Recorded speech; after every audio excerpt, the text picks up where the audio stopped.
Napaka-humble po ng ating pong tagapagsalita. Ayaw niya pong elaborate kung paano siya ipapakilala. Ang ating pong tagapagsalita, isa pong papuri singer, wala pong iba, Pastor Bishop Jonaber Luklukan.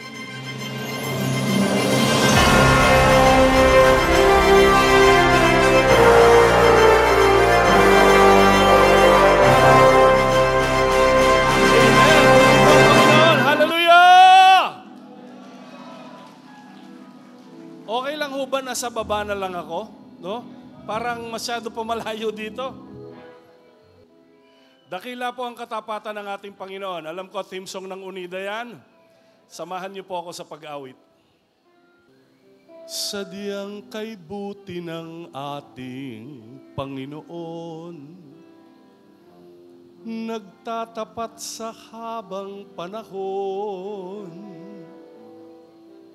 maging sa kabila ng ating pagkukulang, biyaya niya'y patuloy na laan. Katulad ng pagsinag ng gintong araw, patuloy siyang nagbibigay tanglaw. Kaya sa puso ko't damdamin,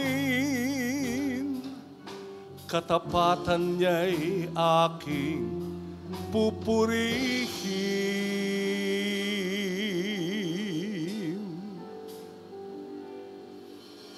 Dakila ka, O Diyos, tapat ka ngang tunay, magmula pa sa ugat ng aming lahi.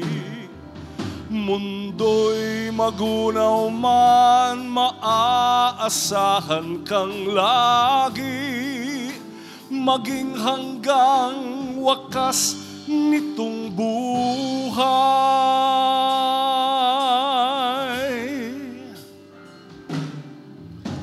Kaya, O Diyos, ika'y laging pupurihin, sa buong mundo'y aking aawitin.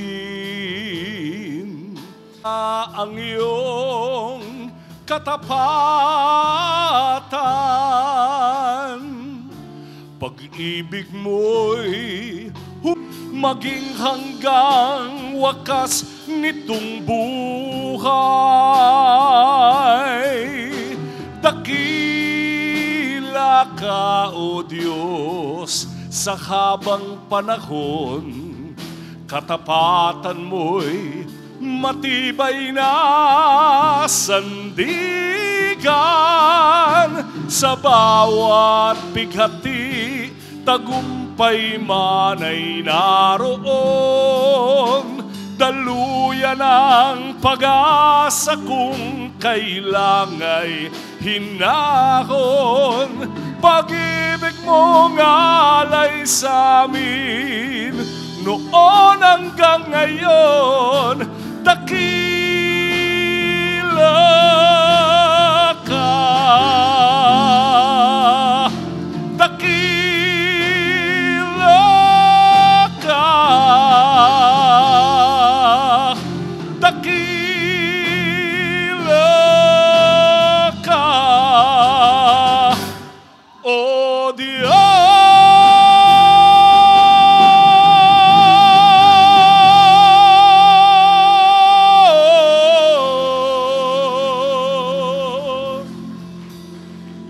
Amen. Purihin po ang Panginoon. Hallelujah. Hindi nyo na po itatanong, pagdilat ko pa lang po, unida na po ako. Ako po ay apo ng Tita Lucy Mariano, pamangkin ng yung asawa po ng Tito Galying, Filio. No? Kaya ako pagdilat ko pa lang, walang choice. Protestante na ako. Doon ako hinandog, doon ako binribe para umattend ng Sunday school. Di ba? Yung ibibili kitang bagong damit, umattend kang Sunday school. No? Bibigyan kitang baon, umattend ka ng Sunday school. Siyempre, wala akong choice. Kapag nag-e-election, dahil medyo makapal ho mukha ko, na-e-elect naman akong officer ng kabataan. Hanggang sa, yun nga po, no? Hindi ko naman ho ka-contemporary. Kaya ang tawag ko, Kuya Jarvin. No?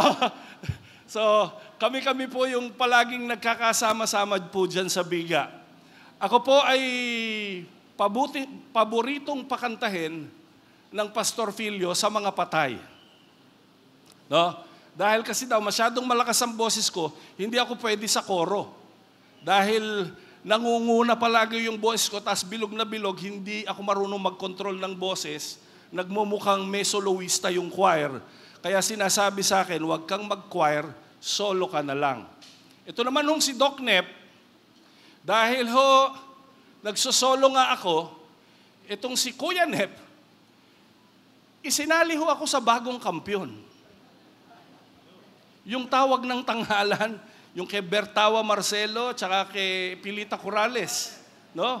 Ako ho yung 19 anyos na kumakanta ng mga, "Tell me when will you be mine?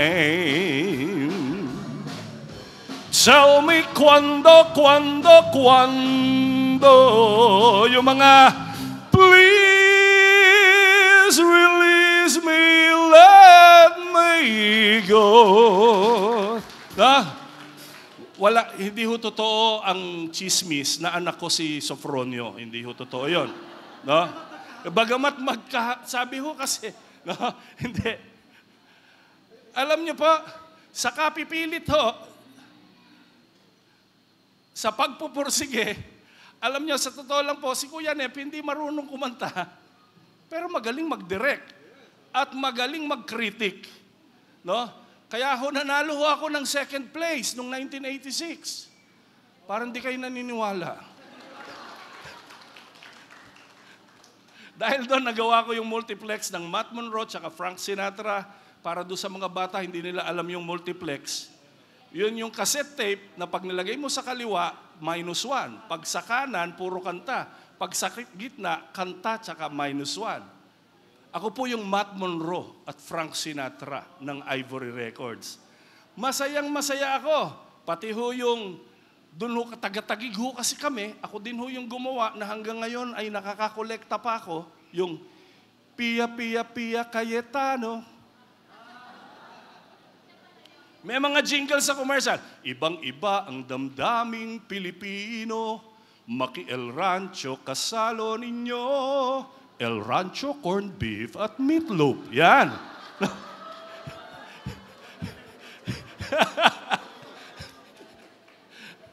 Paminsan-minsan, naririnig ko pa pag sumasakay ako sa Philippine Airlines. Yung, Pilipinas, ang bayan ko. Nung nakaraan pong buwan, noong December, nakasakay ako, pinatugtog. Gustong-gusto kong kalabitin yung katabi ko para lang sabihin kong, ale-ale, ako ho yun. Siyempre, kahit sino, di ba? No? At masayang-masaya ho ako. Kaya po, ang nangyari po, so nakakanta ho ako sa iba't ibang mga nightclubs. No? Pero hindi po alam yan ng Pastor Galing. Si Kuya Nep lang nakakaalam. Masaya ho. Bakit? Kasi po, panganay ako, na brainwash ako na kailangang paaralin ko yung mga mas bata kong kapatid. So dumating ho yung pagkakataon na wala na akong kumuha sa aking singer dahil nauso yung mga singer na parang nakainom ng pangkulot. Diba? Yung mga ganon, diba? Yung mga R&B. Eh ako, klasikal. Pag ako'y kumulot, nagmumukhang Tarzan. Kaya sabi sa akin ng aking manager, punta tayo sa mga nightclub. Hindi naman ho nagdalawang isip yung mga may-ari ng nightclub na tanggapin ako dahil ako nga ho yung Matt Monroe tsaka Frank Sinatra ng Ivory Records. So natanggap naman ho ako. Binibigyan ho ako ng 300 pesos isang gabi. 20 kanta, 6 to 7:30. 20 kanta, 9 to 10:30. 20 kanta, 11 to 12:30. 60 songs po, 300 pesos. No? Okay na din kasi 80s yun eh. Yung 300 noon, siguro ngayon baka mga 3,000 pesos yun o 5,000 pesos ngayon. Masaya na din ako. Kaya lang, kulang pa rin. Dahil nga, 3 kaming nag-aaral ng college. May nagsabi sa akin, Jonaver, total may itsura ka naman. Alam niyo po, hindi niyo na itatanong, ako po kahawi ko ho yung sikat na artista dito sa Cavite, si Bong Revillano. Hindi, Pastor, hindi ka lang makapaniwala ngayon kasi si Jinggoy na kamukha ko eh. Pero nung bata-bata ho ako, Bong Revilla ho talaga yan. No, ngayon Jinggoy na eh, kaya marami ho gusto doon sa nightclub na kinakantahan ko, i-table ako. At ang sabi sa akin, pag uubusin ko isang boteng beer, may 30 pesos ako. So iniisip ko, para maka 300 ulit ako, kailangang makaubos ako ng 10 boteng beer. Kabataang masigasig ako ng Unida. Pamangkin ako ng pastor. Hindi ako umiinom. Kaya lang iniisip ko, 30 to. Kaya nung binigyan ako ng isang boteng beer, talagang sabi ko, 30 to, 30. Pinilit kong ubusin, hindi naman ako umiinom, natulog ako, hindi ako nakakanta, napagalitan ako na may-ari ng nightclub, muntik pa akong matanggal. Sabi ng mga kasama ko, ang tawag noon, hostess, ngayon, social na, GRO. Oh. Sabi bakit ininom mo lahat? Sabi niyo pag naubos, may 30. Paano mauubos yun na hindi iinumin? Sabi niya, kami hindi namin iniinom, bubuhos mo lang sa ilalim ng table. Pagka nakatalikod yung customer mo, sesenyasan mo yung janitor, lilinisin nila yon. Basta pag uwi mo, bibigyan mo ng pera din yung janitor, may parte. Okay. Sabi, pero may mas madali. Sabi ko, ano yon? Pag nagpahipo ka, 50 pesos. Sabi ko, ayoko nun. Pero alam nyo, palagi kong naiisip yung mensahe ng pastor eh. Ang Panginoon ay maunawain. Ang grasya niya ay hindi mo masusukat. Kaya sabi ko, Lord, alam ko, mauunawaan mo naman to. Mamayang gabi, pag nagka-customer ako, hindi talaga ako marunong uminom eh. Magpapahipo na lang po.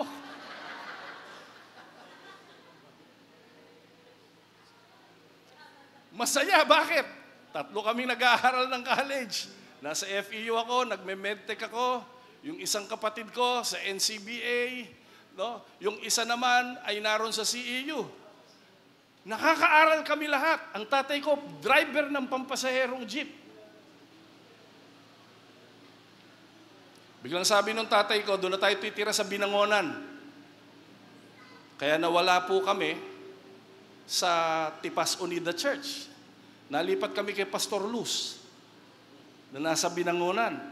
Tapos nawala naman po yung simbahan, kaya napunta po kami sa ibang simbahan ulit. Kasi nga, Christian kami. Meron nung announcement sa 7:02. Salamat po sa isang nakikinig sa... Ulitin natin. 7:02. Yun, may 15 pala na nakikinig. So, mga kabataan, merong Christian radio station, no? Pwede nyo ring hanapin FEBC Radio TV, no? Sa Facebook, meron, nakakapakinig pa rin, no? Kailangan ng mga bagong mga awit para sa Panginoon. Sabi ng nanay ko, anak, mag-audition ka. Sabi ko, alam nyo naman ho yung trabaho ko, pag-auditionin niyo ako. Sabi ng nanay ko, Hindi, parang pasalamat ba? Yung mag-thank you ka lang kay Lord kasi biruin mo, nakakaaral kayo dahil sa pagkanta mo.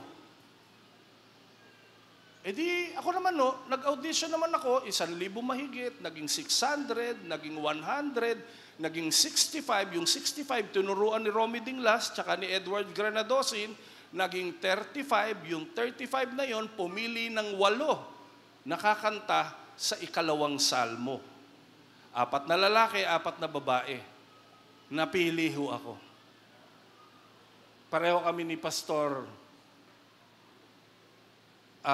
Sopronio tuloy na isip ko.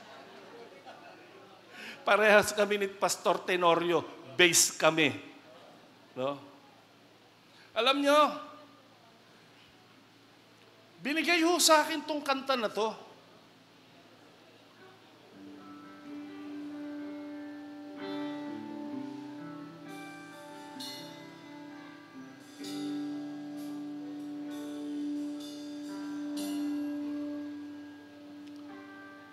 Lumalapit, di man karapat-dapat sa kabanalan mo.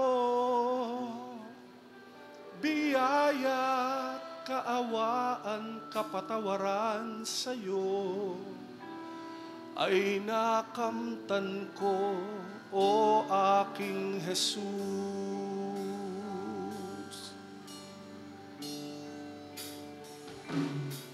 Siyasatin mo, Jesus, ang puso ko sa kasalanang nagawa laban sa'yo. Alam niyo ho, pagdating ho dun sa word na yun, umiyak na ako. Kasi, hindi alam sa papuri, pinapakanta ko sa simbahan, pag Sabado at Linggo, member din ho ako ng choir pag Sabado at Linggo, teacher ako sa Sunday School pag Linggo, chairman ako ng youth pag Linggo, pero pagdating ng Lunes hanggang Biyernes, and did it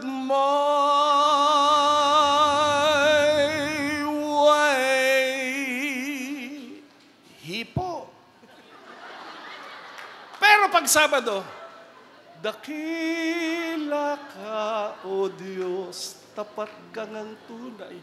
Ito ngayon yung lyrics. Lumalapit, di man karapat-dapat sa kabanalan mo.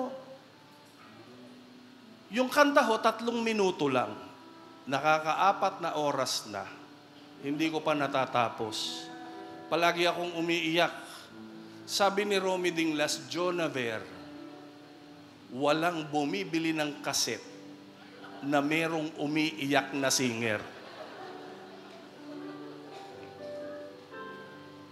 Okay lang na internalize mo, pero hindi mo naman i-exaggerate. Akala, sumusobra yung exaggeration ko ng pag-internalize, hindi ko masabi sa kanila. Nakukonsensya na ho ako. Gusto kong sabihin, singer ho ako sa nightclub, nagpapahipo ho ako.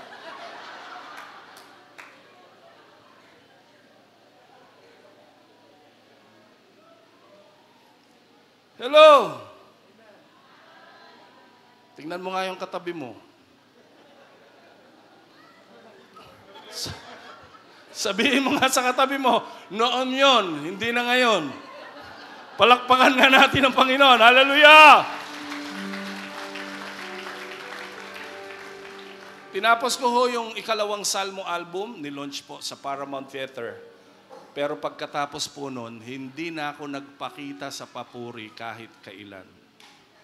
Tinatawagan ho ako sa DCAS, Jonaver Luklukan, may concert sa Linggo, ang grupo nyo, hindi ho ako nagpupunta.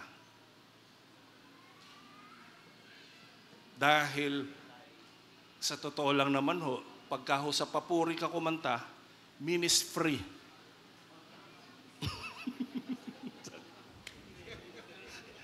Hindi ministry. Ministry. Sasabihin ni Romy Dinglas, oh, kayo, kasali kayo, ha? Kasali kayo, magkita-kita tayo sa monumento. Opo, oh. Pagdating naman doon sa susunduin na kami ng sasakyan. Tapos bababa na kami sa monumento. Oh, God bless, ha? God bless. May mga dala ho kaming plake. Hindi naman pwedeng ibayad sa bus yung plake.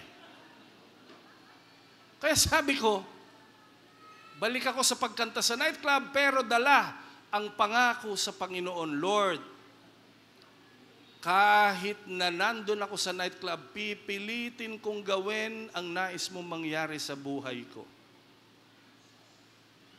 Kaya lang, sa totoo lang po, sa loob ng nightclub, pag hindi ka gagawa ng medyo kakaiba, stagnant lang yung kita mo sa 300 pesos. 3 kaming nagka-college. Sabi ko na naman, Lord, alam ko po, mauunawaan niyo po ako. Simula po mamayang gabi, Lord, iinom na po ulit ako ng beer. Parang narinig ko naman, sabi ni Lord, sige anak.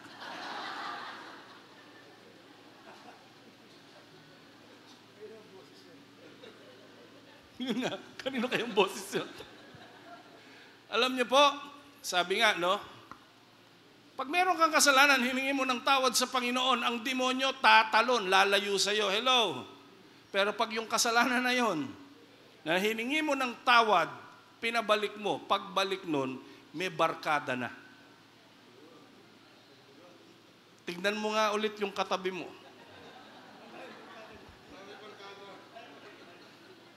Sabihin mo ulit, noon yon, hindi na ngayon. Palakpakan nga natin ang Panginoon. Hallelujah! Naging paraan para unti-unti mapalayo ako sa Panginoon. Yung dating hindi ko ginagawa, nagawa ko. Masaya. Naging mayabang ako kasi ako lang ang kumikita sa bahay. Ako nasusunod dapat. Yung nanay at tatay ko, pag mainit ang ulo ko, tahimik sila kasi ako ang kumikita. Pero alam nyo, isang gabi, nagulat ako. Umiyak yung nanay ko. Sabi nung nanay ko, ang daddy mo nandun sa sulok, nakita ko.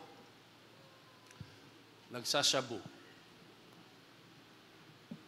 Siyempre, nagalit kami kasi Christian kami.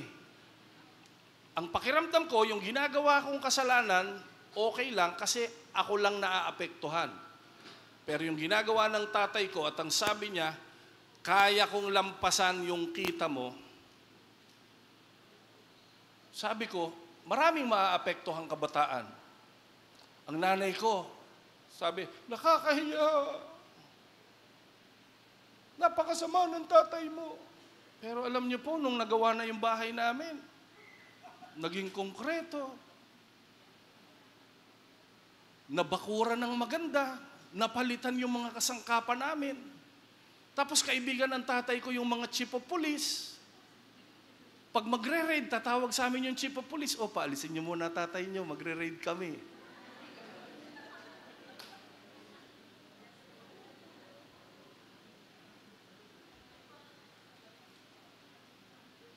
Isang araw, sabi ng tatay ko, aalis muna ako, baka medyo matagal ako. Sabi ni chief, magpalamig ako. Sabi nung nanay ko, nagulat ako, sabi, Atan, sabi nung daddy ko, bakit? Kasi pag umaalis kami, naghahanap eh. Baka pwedeng mag-iwan ka ng konting item. Sabi ko sa nanay ko, di ba nagagalit tayo kay daddy? Sabi nung nanay ko, pag nakulong naman yan, damay naman tayo lahat eh. Siyempre, nagaganon nanay mo, nagaganon tatay mo. Lahat na kami. Kasi sabi ng tatay ko, eto, abot mo to doon, sa kanto na to. Yun, doon sa mama na may face mask. Ay, nagtago. Sorry po, hindi po kayo yun. Inabot ko. Sabi ng tatay ko, pagkaabot mo, babayaran kanya ng 2,500, kunin mo yung 500, iyon na. Di kinuha ko ho yung 500. Sabi nung tatay ko, nasa ng 500? Sabi nyo, kunin ko na. Sabi ng tatay ko, ano mas madali? 60 kanta, 300 o mag-abot ng bato, 500? Sabi ko, yung mag-abot na. Naging normal na ho sa amin yon. Wala hong nanghuhuli sa amin dahil kakampi nga namin yung mga pulis. Pero si Lord kasi, sa totoo lang, sinasabihan ho kami nung aming pastor, hindi ho kami nakikinig. Kasi ang katwiran ng tatay ko, negosyo lang namin to, buy and sell.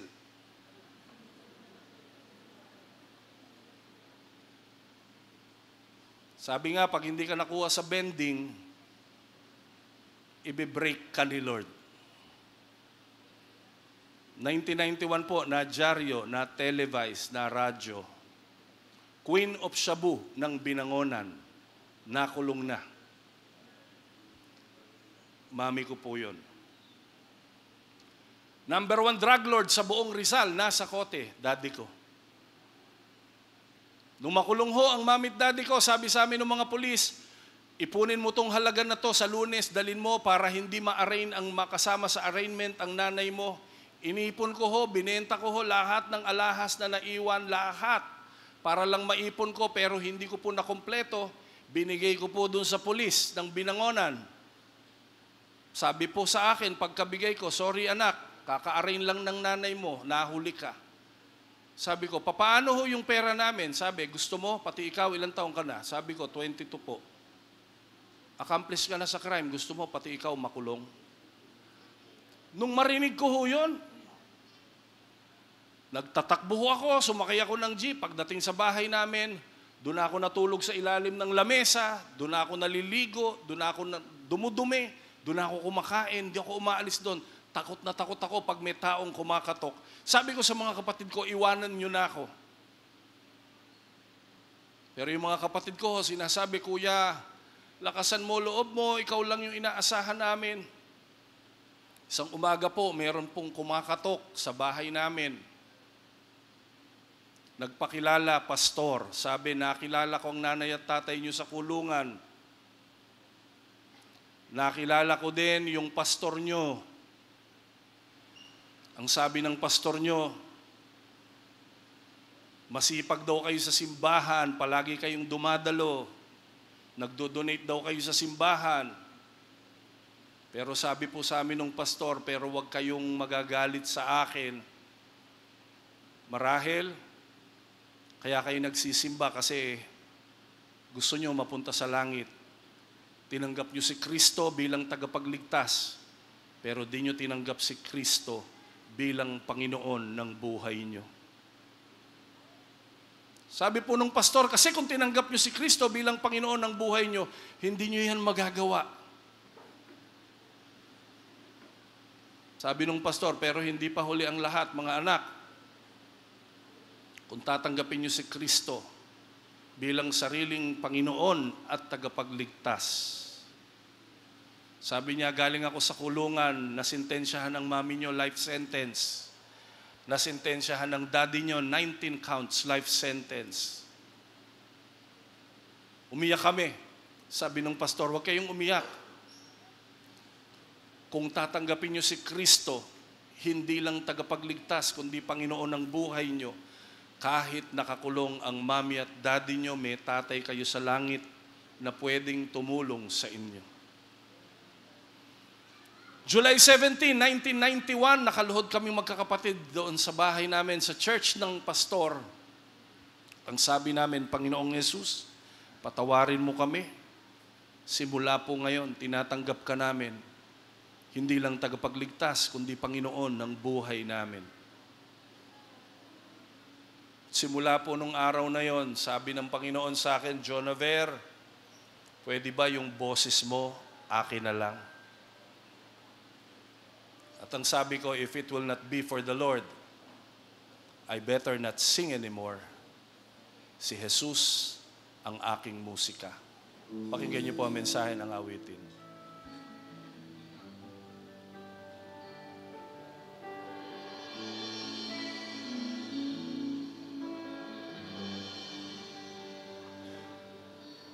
ako'y umaawit noon, ngunit hindi para sa'yo, Panginoon, pagkat di ko alam kung anong kahulugan. Sa'kin man di walang kabuluhan. Ngayon ang musikang hatid nagmumula sa puso ko, itong awit. Papuri ko'y sa Diyos pagkat tinubos ako.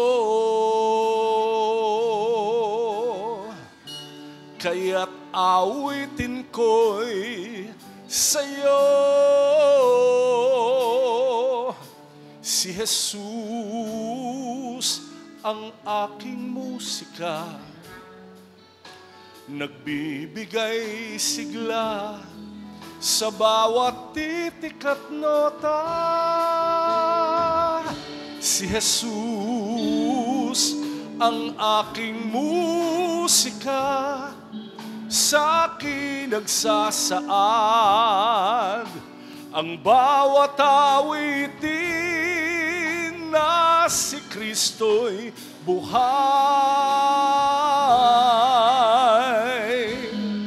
sa akin.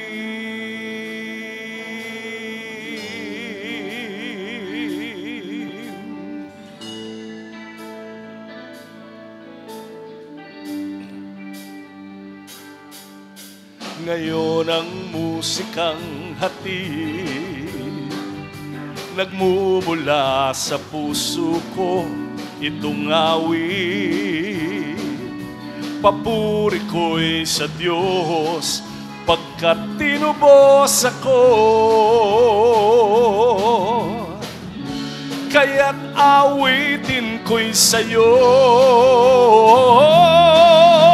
Si Jesus ang aking musika, nagbibigay sigla sa bawat titik at nota.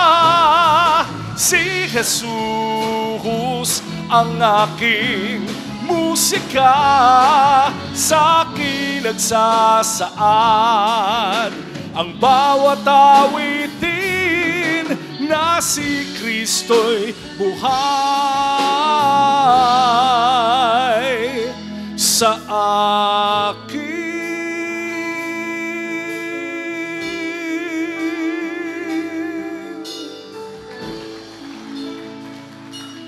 Sabi ko, if it will not be for the Lord, I better not sing anymore. Sabi po nung pastor, ang mami mo, puro galis. Siksikan sa kulungan, nakakaawa, malapit ng mga anak sa susunod na buwan. Kinausap ako ng judge, kung meron tayong abogado, pwedeng makalabas ang mami mo pansamantala. Sabi ko, wala ho kaming pera.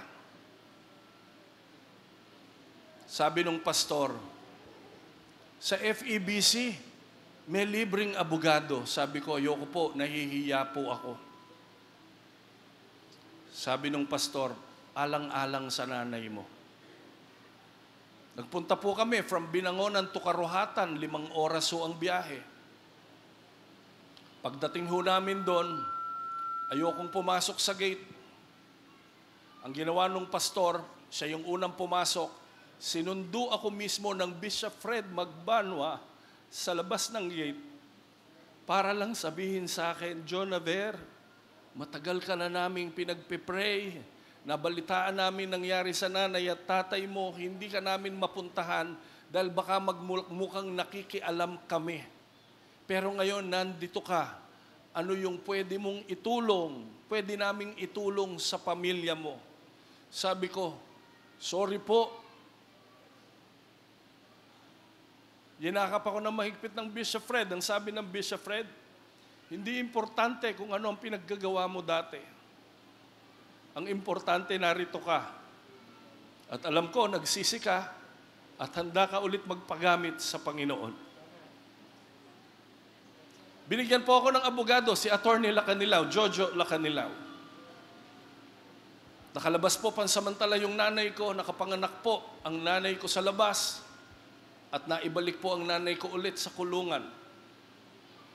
Binigyan po ako ng trabaho sa FEBC janitor, temporary help.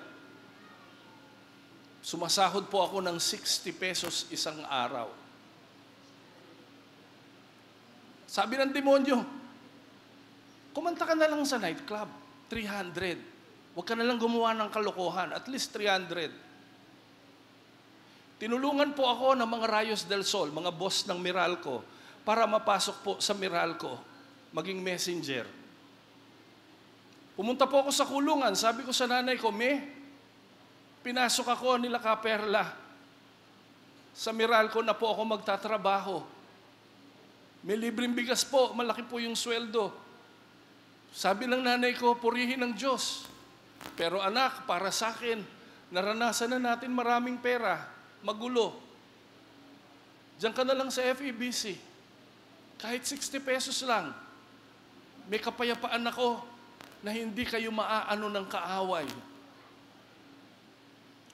Sabi ko sa mga kapatid ko, kahit 60 pesos lang ang sweldo ko, mag-aral kayo, lumipat kayo sa public school ng college. Sa Rizal po, meron po kaming University of Rizal System. Libre po ang matrikula. Doon nag-aral yung mga kapatid ko. Baon lang, pamasahe lang talaga yung baon nila. 2 pisong mantika, 3 pisong toyo, ulam nila. Habang nasa FEBC ako, napakatapat po ng Diyos na tinanggap namin at pinaglingkuran namin magkakapatid. Nakakulong ang nanay at tatay namin, pero yung 2 kapatid ko po, yung isa naging teacher, yung isa naging teller sa bangko. Hindi ako nakatapos ng college. Merong may-ari ng eskwelahan pumunta sa FEBC. Sabi niya, marunong kang kumanta, gagawin kitang teacher. Sabi ko, hindi ako college graduate. Sabi niya, ako may-ari ng Christian Montessori, 1,000 mahigit estudyante ko. Pwede kitang gawing music teacher, huwag ka lang maingay sa mga co-teachers mo na hindi ka college graduate. Pagdating ko po doon sa eskwelahan, sabi nung principal, praise God, papuri singer ang music teacher natin. Sabi ko doon sa may-ari ng eskwelahan, ma'am, sabi nung may-ari ng school, Teacher Beth, wag mo nang bigyan ng libro. Sabi, ma'am, may book po tayo sa MAPE. Sabi niya, hindi na siya maglilibro. Papakantahin na lang lahat ng mga bata, simula grade 1 hanggang 4th year high school.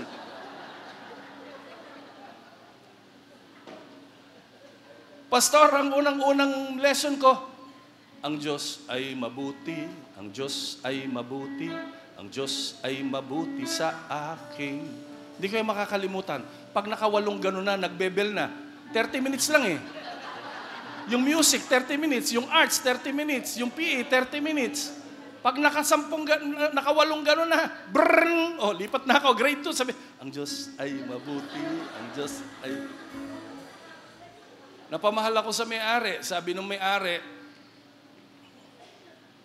mag-aral ka na ng music para maging totoong music teacher ka.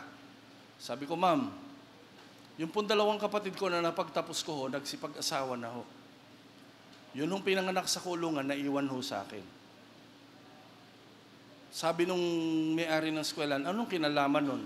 Hindi ho ako pwedeng mag-aral kasi ang kailangan ko ho, sweldo. Sabi nung may-ari ng school, papaaralin kita, may sweldo. Maraming tumutokso sa akin, sabi, Kuya John, mag-asawa ka na, matanda ka na. Sabi ko, hindi ako mag-aasawa.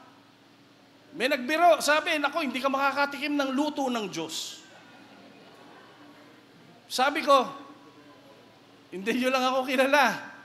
Nung binata ako, yung trabaho ko, lahat ng luto ng Diyos, natikman ko.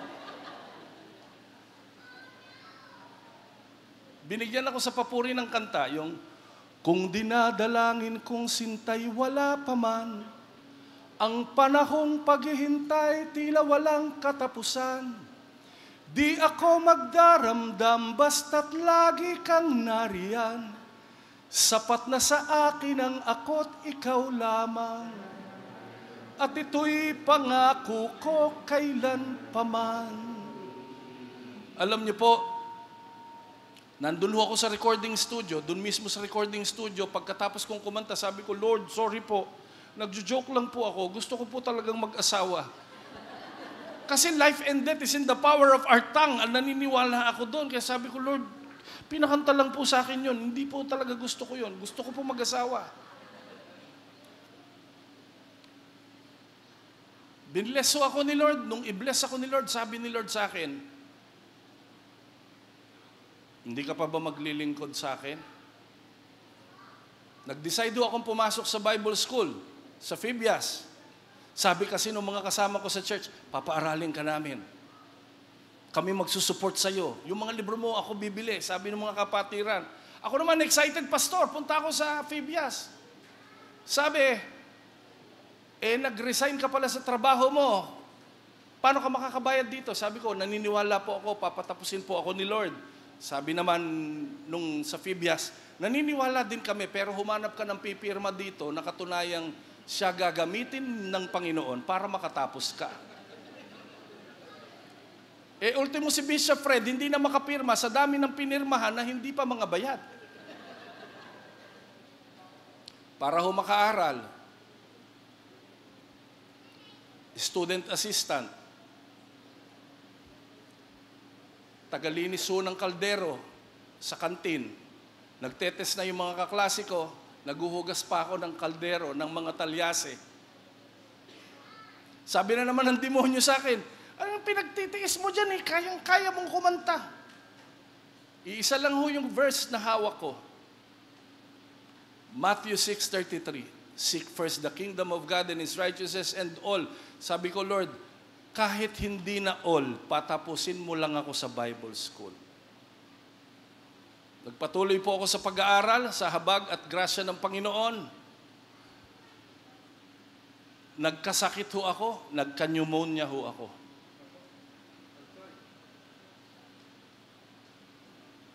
Na-confine po ako. Sabi nung pastor ko, Jonaver, all things work together for good. Gusto ko sabihin, ikaw kaya magka-pneumonia, pastor?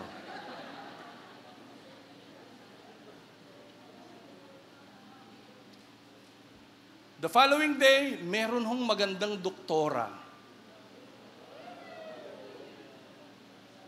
Sabi ng doktora, good morning, ako yung doktora mo. Pasensya ka na, hindi kita napuntahan kagabi, pero ako naman yung nagreseta ng mga gamot mo. Kumusta ka na? Alam nyo, habang tinitingnan ko, naalala ko yung mensahe ng pastor namin, declare, believe. Pag dineclare ng bibig mo, panampalatayaan mo. Pagkatapos, kung talagang nananampalataya ka, hindi to see is to believe. To believe is to see. Receive mo na agad yun. Sabi ng doktora, ako nagbigay ng gamot mo. Sa loob-loob ko, sabi ko, Lord, ito na!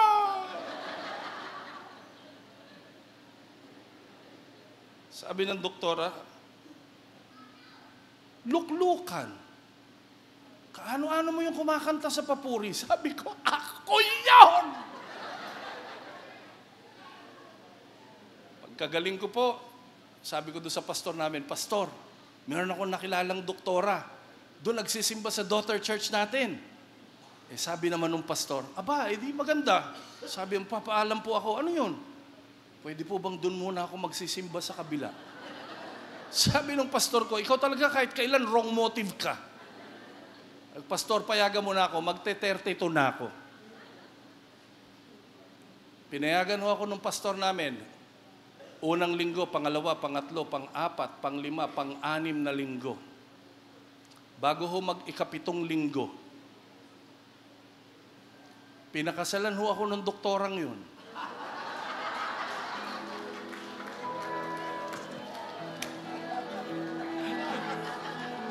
Sabi ng mga anak ko, Mami, si Daddy kinukwento 6 weeks lang daw kayo.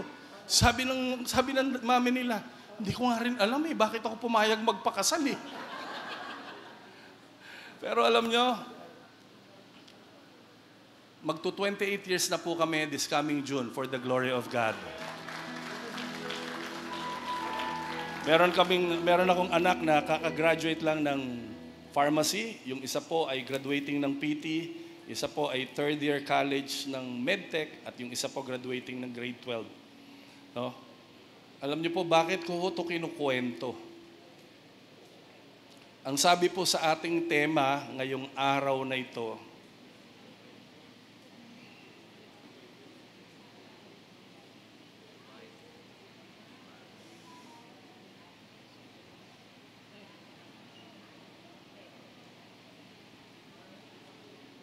John 15:5. Ako ang puno ng ubas at kayo ang mga sanga. Ang taong nananatili sa akin at ako rin sa kanya ay mamumunga ng marami sapagkat wala kayong magagawa kung hiwalay kayo sa akin. Doon po sa storya ng buhay ko, dahil nagtapat ako sa Panginoon, tinulungan ako ng Panginoon na matupad yung pangarap ko. Nanalo ako, nagkapera. Pero, nakakalungkot lang, tayong mga tao, pinagpala na ni Lord, gusto pa ng mas malaki pang pagpapala. Na minsan, hindi na natin napapansin, napapalayo na tayo kay Lord. Pero alam nyo, tapat ang Diyos. Hello? Sabi mo sa katabi mo, tapat ang Diyos. Palakpakan nga natin ang Panginoon. Sabi na sa banal na kasulatan, kapag merong isang naligaw na tupa, iiwanan ng Panginoon ng 99, hahanapin ng isa. At purihin ng Panginoon, bagamat hindi yung dating pastor namin ang kumalinga sa amin, meron siyang ginamit na isa pang lingkod ng Panginoon para ipaintindi sa amin na ang pagtanggap kay Kristo ay hindi lang para mapunta sa langit. May kaduktong na obligasyon. Ano yung obligasyon? Kailangang makita sa buhay mo kung sino yung pinananampalatayanan mo, walang iba kundi ang ating Panginoon at tagapagligtas. Palagi nating tandaan, hindi nagbabasa ng Bible yung mga kapitbahay natin. Minsan pati ho yung katabi mo ngayon, hindi yan nagbabasa ng Bible.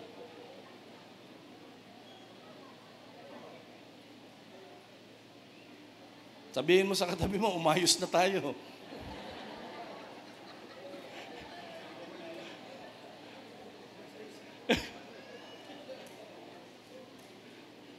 Sino ho binabasa niyan? Sabi mo sa katabi mo, ikaw. Hello!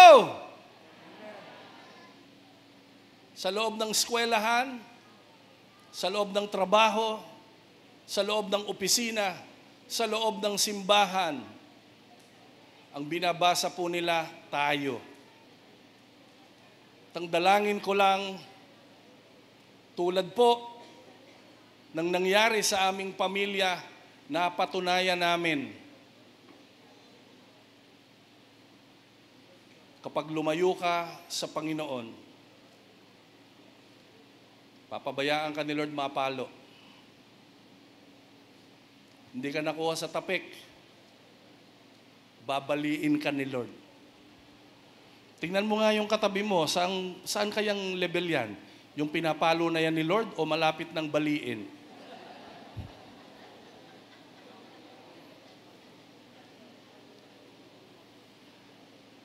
Sabihin mo ulit sa katabi mo, noon yon, hindi na ngayon. Palakpakan nga natin ang Panginoon. Hallelujah!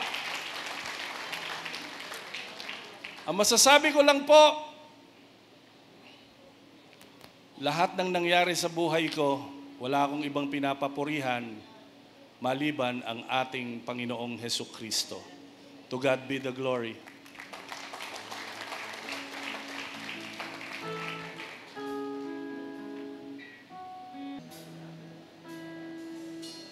Sa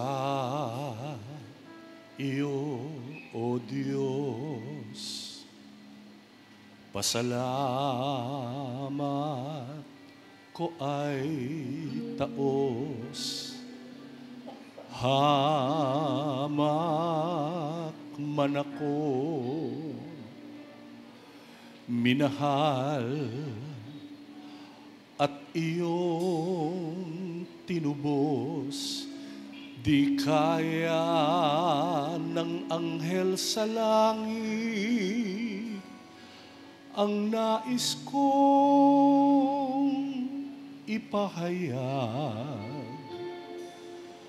Panginoon, nagbuhat sa iyo ang buhay ko't lakas. Ang Diyos ay purihin.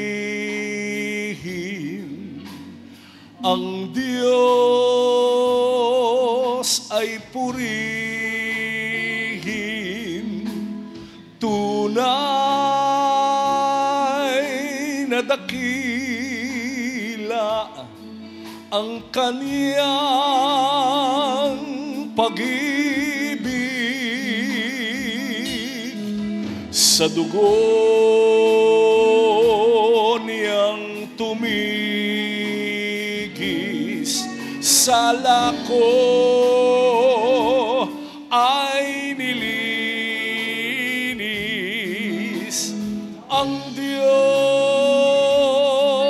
ay purihin sa kaniyang pag-ibig. Dalangin ko,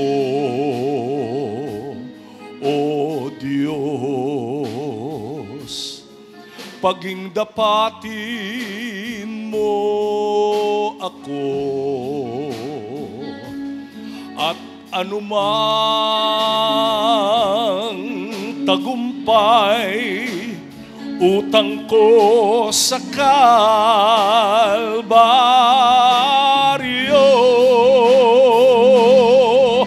Sa dugo niyang tumigis, sala ko ay nilinis. Ang Diyos ay purihin sa kaniyang pag-ibig. Ang Diyos ay purihin. Ang Diyos ay purihin. Tunay na dakila ang kaniyang pag-ibig.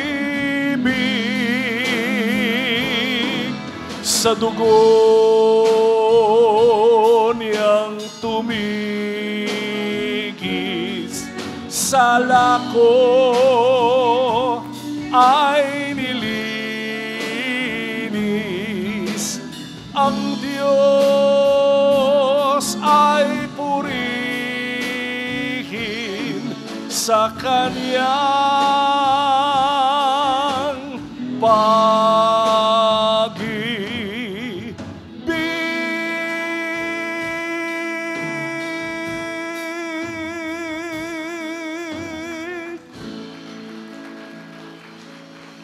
Kayo po ay mga kaibigan ko at alam ko marami akong kaibigan hanggang ngayon sa UNIDA. Maraming salamat po sa pagkakataon na makasama ako ngayon. Dalangin ko lang sa hapon na ito, makalimutan nyo man po yung aming grupo. Huwag nyo po sanang kalimutan si Kristo na dala-dala namin ngayon.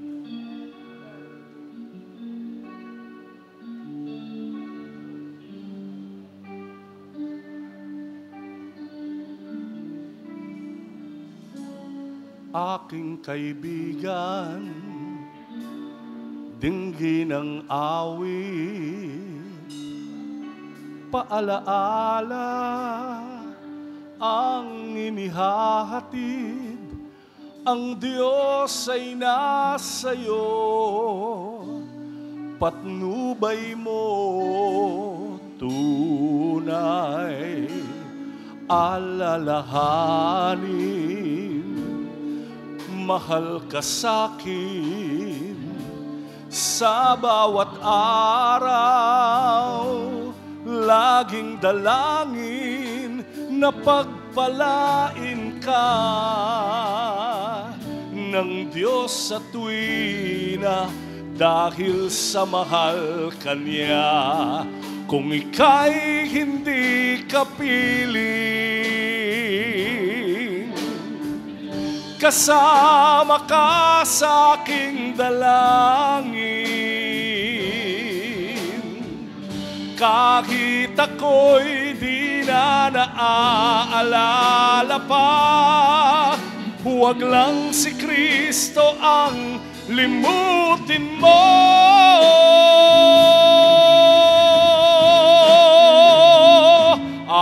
Aking kaibigan, dinggin ang awit, paalaala ang inihahatid. Ang Diyos ay nasa'yo, patnubay mo, alalahanin mo, mahal ka ni Kristo, aking kaibigan, aking kaibigan, aking kaibigan.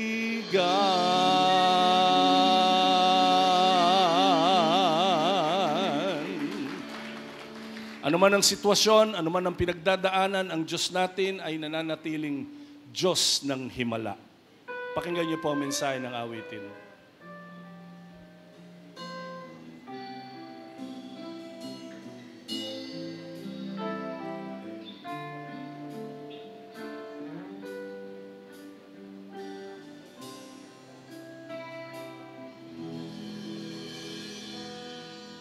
Kay rami ng nabubuhay,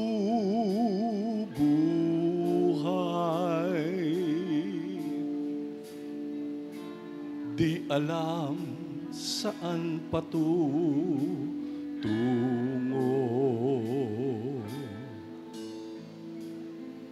Kung may karamdaman o may suliranin, sino ang lalapitan mo? Ang aking Diyos ay Diyos ng himala. Ito'y napatunayan ko. Ang buhay ko'y binago niyang lubos.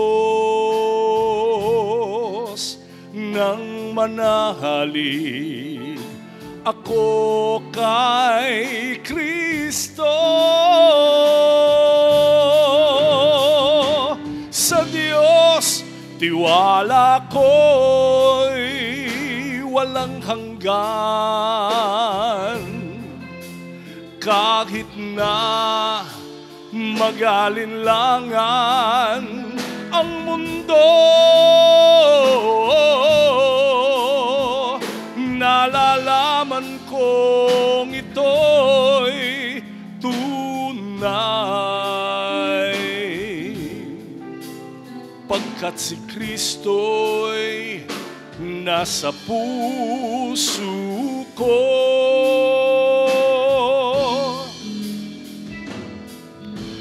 Minsan ay naranasan ko masaklap na dagok sa buhay. Kanino dudulog, tutulong ay wala. Si Jesus ang katugunan.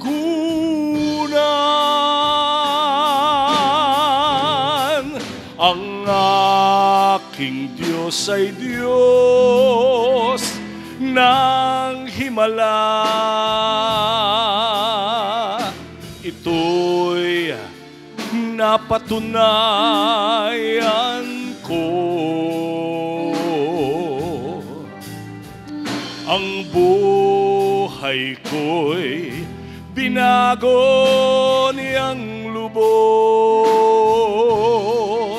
Nang manahalig ako kay Kristo. Sa Diyos tiwala ko'y walang hanggan. Kahit na magalinlangan ang mundo, nalalaman kong ito'y tunay. Pagkat si Kristo'y nasa puso ko, nalalaman kong ito'y tunay.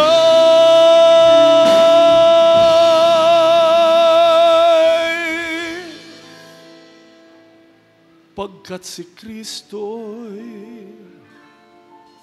nasa puso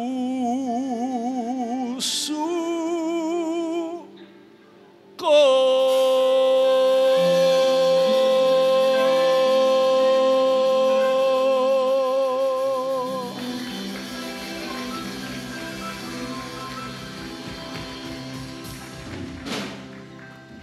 Okay lang ho ba na pag-pray ko po muna kayo? Naniniwala po kasi ako, hindi tayo magkaiba ng Diyos. Lahat ng mabubuting bagay na binuhos sa akin ng Panginoon, alam ko po, posible din pong mangyari sa inyo. Yung biyanan ko dati galit sa akin, tsaka yung bayaw ko na konsihal ng bayan ng Angono. Pero eventually, biglang sabi nung biyanan ko, huwag ka na magturo dyan sa eskwelahan na yan. Bibigyan kita ng pera, magpagawa ka ng sariling school. Natayo po yung sarili nating paaralan, ang pangalan po, Throne of Wisdom Christian Academy, na ngayon po 24 years na po, from preschool to grade 10. At by God's grace, dahil sa pandemic, hindi ako nakapagbukas ng 11 and 12. Ito pong pasukan, sa tulong ng Panginoon, mabubuksan po yung 11 and 12 natin for the glory of God. Dahil po sa biyaya na naranasan ko sa Panginoon, 2002 po, nag-start po yung simbahan sa loob ng eskwelahan kasi na-born again yung mga nagbabantay doon ng mga bata sa school, sa preschool. So nagkaroon po ng church. Ngayon po, 23 years na po yung church for the glory of God at may daughter church po kami, 37 daughter churches all over the Philippines sa grace po ng Panginoon. No? Kasi palagi ko sinasabi sa mga miyembro ko, Pastor, lilipat po kami ng bahay. Pag-pray nyo po, makahanap kami ng church. Sinasabi ko sa kanila, hindi tayo maghahanap ng church. Magtatayo tayo dyan ng church. Kaya po sa Hong Kong po, may 2 tayong simbahan. Sa Saudi po, may 3 tayong simbahan. Pati mga OFW kasi sinasabihan ko, magtatayo tayo ng church. Hindi tayo, sinasabi ko sa kanila, huwag ka nang magpadala ng tithes mo. Yung tithes mo, gasusin mo dyan. Pakainin mo lahat.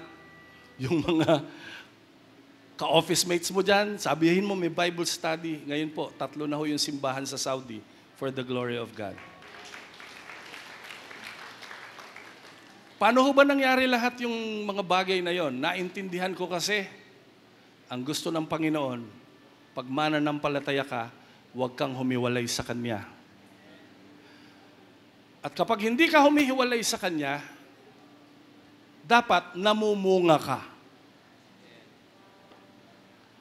25 years na po ang Sahod Ulan Unida Church. Huwag nyo na hong sagutin, pero tatanungin kita, ilan na ba ang nadala mo sa loob ng iglesia nyo? O, ilan na ang natisod mo sa loob ng iglesia nyo? Alam niyo po, sa maniwala kayo sa hindi, taon-taon po ang akin pong pangarap, New Year's resolution. New Year's resolution namin yan ni Kuya Jarvin. Hulaan nyo. Magpapapayat. No? Kaya lang, hindi ho namin alam kung talagang mahal ba kami ng mga miyembro namin o gusto mapunta agad kami sa langit. Dahil nireregaluhan ho kami ng mga lechon belly, kare-kare, pag pinakain kami, mga hamon, no?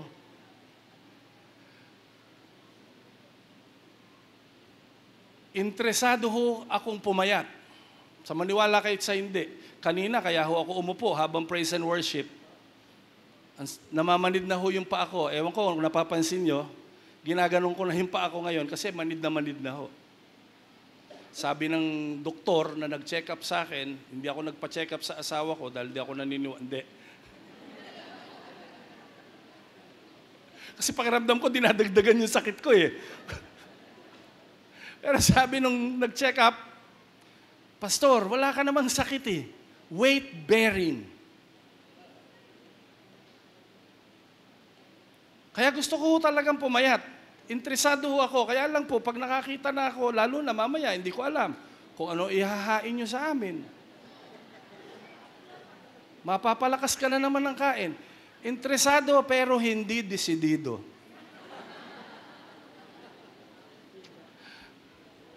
Alam ko po, sa Unida, magagaling ang ating mga pastor.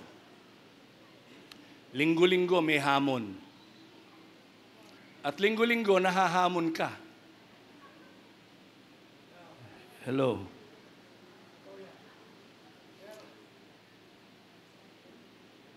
"25 years na po ang sahod ulan. Kung hindi ka man dito nag-church, alam ko yung iglesia nyo, pinagpapalan ng Panginoon na dadagdagan ng taon. Pero itong taon na to, 2025, sabi nga doon sa kanta namin sa Papuri, may lindol bakat mga digmaan, subalit hindi pa ito ang katapusan ng sanlibutan. Taggutom, hirap, kapighatian, bagay na hindi pa nararanasan ng panahong nagdaan. May mga bulaang propeta na nakakulong na. Ililigaw, tatakbo sa Senado." Baka naman iboto nyo pa yon. Hindi. Wala akong joke. Yung gusto mong sabihin sa oras na to, sa harap ng mga naririto ngayon na simula ngayon, Lord, desidido na ako. Susunod ako sa iyo at sa grasya mo, mamumunga ako. Huwag na ho nating nasain yung 12. Isa lang. Sabi mo sa katabi mo, isa lang. Yung simula sa araw na to, meron kang ipagpe-pray na isa na hindi matatapos ang taon, pananampalatayanan mo na madadala mo yon sa loob ng simbahan. At alam ko, meron nang inilalagay sa puso mo ngayon si Lord. Isa lang. Huwag tayong maging makasarili sa kaligtasan. Kung gusto mong sabihin sa Panginoon, Lord, hindi lang ako interesado, desidido ako. Susunod ako sa iyo. Punta ka dito sa harapan, pagpe-pray kita. Hindi aksidente na narito ako ngayon. Hindi rin aksidente na nakarating ka ngayon.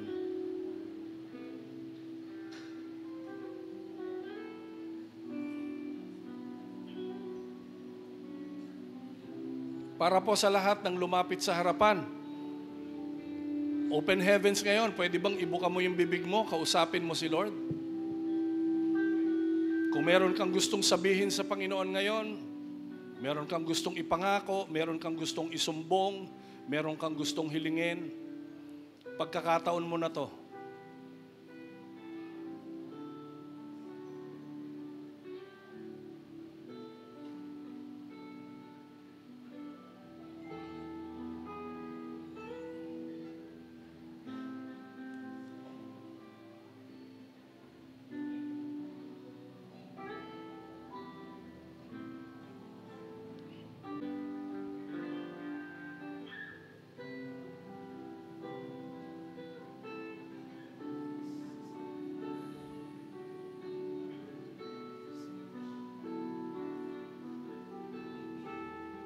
Pwede bang itaas natin ating kamay sa Panginoon? Tanda ng pagsuko, tanda ng pagsasabi, Panginoon, narito ako. Here am I. Send me. Kataas ang kamay ng iyong mga anak. Nagsasabi, itong taon na ito, Panginoon, desidido sila. Gagawin nila yung assignment nila para sa iyong kaharian. Mananalangin ng isang kaluluwa at sa tulong at habag mo, itong taong ito, Panginoon, madadagdag sila sa aming iglesyang kinabibilangan. Ang ilan sa kanila, Panginoon, lumapit dahil mayroon pong kahilingan sa iyo. Unspoken, pero alam po namin, kahit hindi niya binanggit ang kanyang kahilingan, narinig mo po ang laman ng kanyang puso, ang laman ng kanyang isip, at inihiling po namin, Panginoon, sa oras na ito, tugunin mo po, Panginoon, ang kanilang mga pangangailangan. Dalangin ko po, O Diyos, sa oras na ito, selyuhan mo po ng iyong banal na dugo, Panginoon, ang mga pangako, Panginoon, ng mga kapatid na ito. Dalangin ko po, O Diyos, tunay, Lord, simula po sa oras na ito, wala silang ibang gagawin, kundi yung pangitiin ka sa kanilang araw-araw na buhay. Salamat po sa pag-ibig mo. Salamat sa kagalingan na nagmumula sa iyo, pisikal, material, espiritual, matamis at makapangyarihang pangalan ni Jesus. Ang lahat ng anak ng Diyos ay magsabi ng Amen.